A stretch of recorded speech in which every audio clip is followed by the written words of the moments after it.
Hello everybody, today in front of us we have Nothing Phone 1, and in this video tutorial we would like to demonstrate how you can enable the separate number row on top of the characters at the keyboard of this device.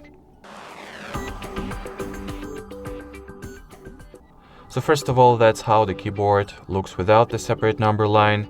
From here you want to go to the keyboard settings by simply going into the general settings app, scroll almost all the way down and open up the system category. Next, languages and input, on-screen keyboard.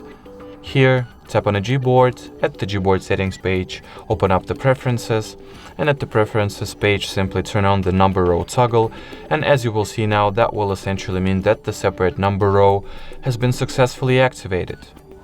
Alrighty, so that will be it for this video. Thank you so much for watching, and bye bye.